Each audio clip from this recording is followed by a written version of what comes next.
Hello everyone, welcome back to this channel. It's been a while.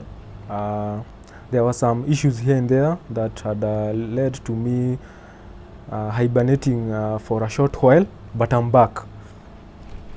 So before we start, I would like to remind all of you to please like, subscribe and share this video, and also you can leave a comment because the primary intent of all this is to provide knowledge and enlighten people about palliative care on various aspects of it.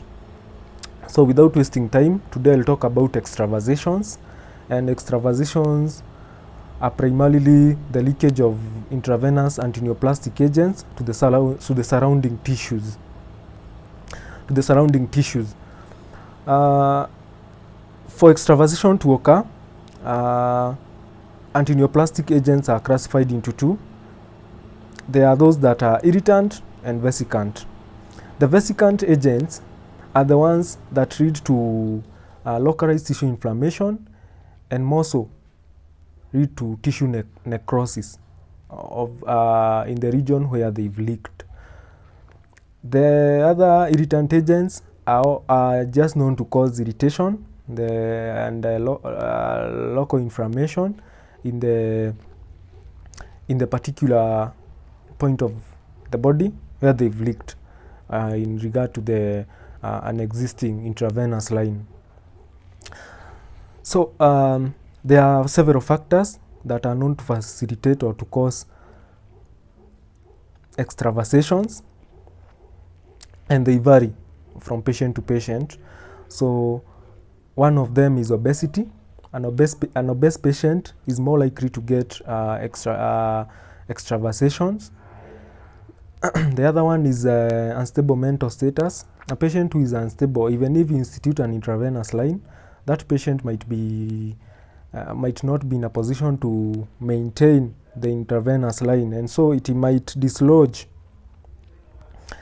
and thereby the decision to administer an antineoplastic agent with that tissued intravenous line may lead to the same leaking into the tissues, which will be of negative effect to the patient.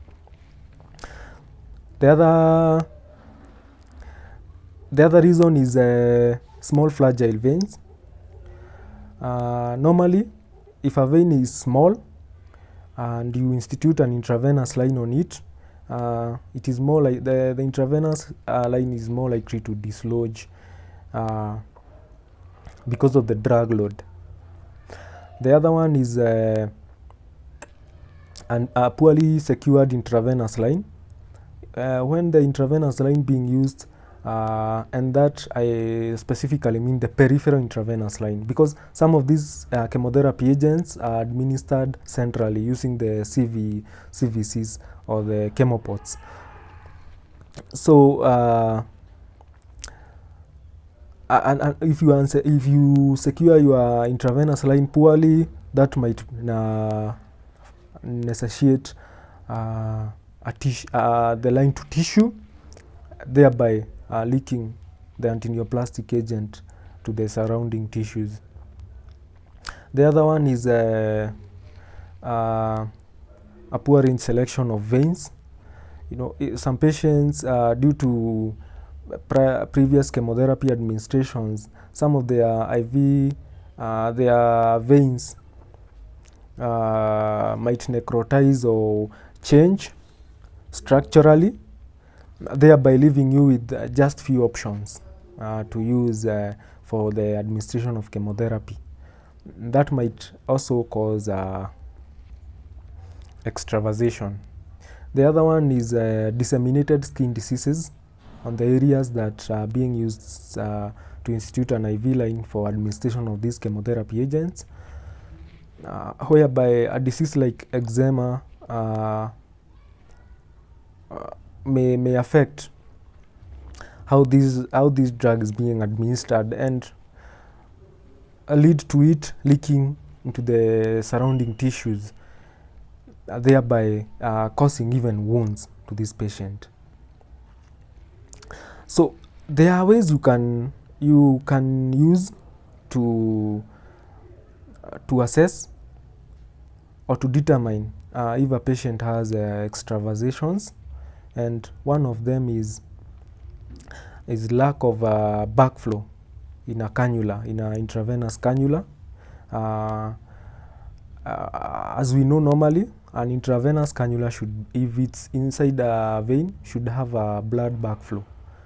If there isn't, that warrants interventions, because you might be infusing the drug on tissues rather than on the system, on the circulatory system. So the other sign of extravasation is inflammation. As we all know, these drugs, once deposited in the tissue, will remain dormant on that tissue, thereby causing some swelling and hotness on that specific area it has leaked into. So there are different interventions that can be undertaken once an individual notes that he is infusing the tissues. One of them is you need to immediately stop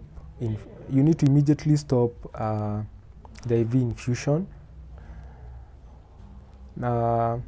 This is to prevent additional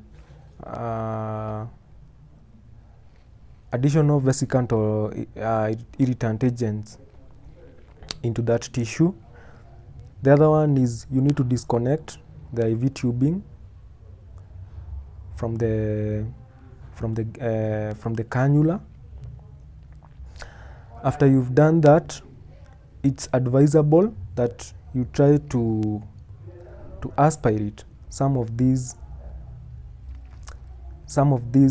leaked antineoplastic agents from the IV cannula, and here you use a small syringe, perhaps 1 to 3 mils. And once you've done that, you also need to apply either a warm or a cold compression. And this is predetermined by the type of antineoplastic agent that was being administered. Most of these chemotherapy agents, the recommended compression should be cold compression, except for vinca alkaloid agents. Vinca alkaloid agents are drugs like vincristine, which will use a warm compression. Yes. So thank you so much, and let's meet in the next series.